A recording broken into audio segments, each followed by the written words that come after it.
कक्षा 9 विषय गणित सेकेंड के अंतर्गत आज हम लोग वृत्त के विषय में पढ़ेंगे। वृत्त, सबसे पहले वृत्त की परिभाषा। वृत्त किसे कहते हैं? एक नियत बिंदु से या एक स्थिर बिंदु से समान दूरी से घिरे हुए क्षेत्र को वृत्त कहते हैं। नियत बिंदु का अर्थ वृत्त का केंद्र होता है, तो एक नियत बिंदु या स्थिर बिंदु से समान दूरी से घिरे हुए क्षेत्र को वृत्त कहते हैं। ये सभी क्षेत्र जो है मिलकर के वृत्त कहलाता है। इसके आगे चलते हैं परिधि। परिधि के बारे में हम जानेंगे, समझेंगे।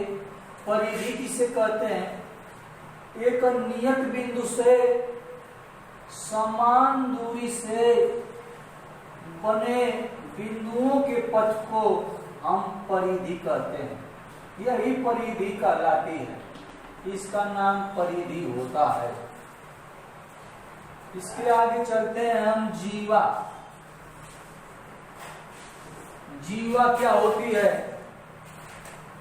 वृत्त पर या वृत्त की परिधि पर स्थित दो बिंदुओं को, जैसा कि चित्र में इंगित है, एक बिंदु ये है और एक बिंदु भी है।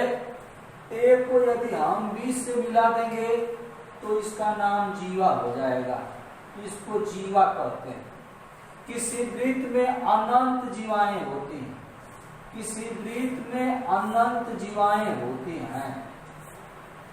तो जीवा की परिभाषा, परिधि पर स्थित दो बिंदुओं को मिलाने वाली रेखा जीवा कहलाती है। किसी वृत्त में अनंत जीवाएं होती हैं। इसके आगे हम लोग समझेंगे त्रिज्या को। त्रिज्या किसे कहते हैं? त्रिज्या क्या होती है? यह वृत्त का केंद्र है। वृत्त के केंद्र को हमेशा O से इंगित किया जाता है। यदि हम वृत्त की परिधि पर एक बिंदु A लें और A को O से यानी केंद्र से मिला दें तो यह रेखा त्रिज्या कहलाती है। किसी वृत्त में अनंत त्रिज्याएं होती हैं। कभी पूछा जाएगा कि किसी वृत्त में कितनी त्रिज्याएं होती हैं, तो इसका जवाब देंगे किसी वृत्त में अनंत त्रिज्याएं होती हैं। तो त्रिज्या किसे कहते हैं? वृत्त पर या वृत्त की परिधि पर स्थित किसी बिंदु और केंद्र को मिलाने वाली रेखा त्रिज्या कहलाती है। आगे चलते हैं व्यास पर। व्यास, व्यास किसे कहते हैं? अब व्यास के बारे में जानकारी रखेंगे। जीवा है, जैसे इसके आगे बढ़ते जाएंगे, ऊपर बढ़ते जाएंगे, जीवा की लंबाई बढ़ती जाएगी और सबसे बड़ी जीवा जो होगी वो केंद्र से होकर जाने वाली होगी। उसके ऊपर जब जाएंगे तो जीवा की लंबाई निरंतर घटती चली जाएगी। तो व्यास किसे कहते हैं? तो पहले बता चुके हैं जीवा की परिभाषा। अब व्यास, तो सबसे बड़ी जीवा को व्यास कहते हैं। व्यास की परिभाषा, सबसे बड़ी जीवा को व्यास कहते हैं। जो जीवा सबसे बड़ी होती है वह केंद्र से होकर जाती है। तो जीवा की परिभाषा के लिए कहेंगे कि वह जीवा जो वृत्त के केंद्र से होकर जाती है उसे व्यास कहते हैं, या सबसे बड़ी जीवा को व्यास कहते हैं। व्यास की परिभाषा दो प्रकार से दिया जा सकता है। सबसे बड़ी जीवा को व्यास कहते हैं, या वह जीवा जो वृत्त के केंद्र से होकर जाती है उसे व्यास कहते हैं। किसी वृत्त में अनंत व्यास होते हैं। किसी वृत्त में अनंत व्यास होते हैं। व्यास जो है त्रिज्या का 2 गुना होता है। व्यास बराबर 2 गुणे त्रिज्या। अब इसके आगे हम लोग वृत्तखंड समझेंगे। वृत्तखंड किसे कहते हैं?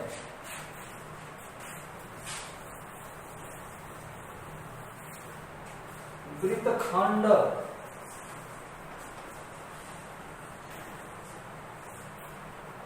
एक वृत्त है।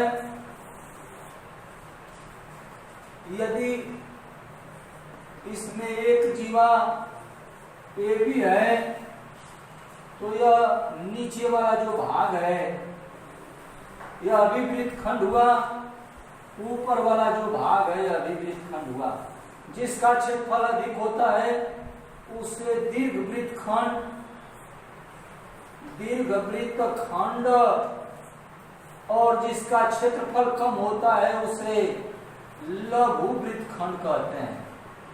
लघुवृत्त खंड, यह जो आकृति है यह लघुवृत्त खंड की, और ऊपर वाली जो आकृति है यह दीर्घवृत्त खंड की। तो वृत्तखंड किसे कहते हैं इसको समझिए। किसी जीवा और उसके संगत चाप से घिरे हुए क्षेत्र को वृत्तखंड कहते हैं। किसी जीवा और उसके संगत चाप से घिरे हुए क्षेत्र को वृत्तखंड कहते हैं। जिसका क्षेत्रफल अधिक होता है उसे दीर्घवृत्त खंड, तथा जिसका क्षेत्रफल कम होता है उसे लघुवृत्त खंड कहते हैं। इसके आगे अब चलते हैं त्रिज्यखंड पर। त्रिज्यखंड को समझेंगे। त्रिज्यखंड क्या होता है? एक वृत्त है जिसका केंद्र वो है, इसमें दो त्रिज्याएं OA और OB हैं। यह जो क्षेत्र है इसी को हम जो है त्रिज्यखंड कहते हैं। ऊपर वाला जो आकृति है यह भी जो है त्रिज्यखंड है। यह ऊपर वाला दीर्घ त्रिज्यखंड, दीर्घ त्रिज्यखंड, और यह जो है लघु त्रिज्यखंड।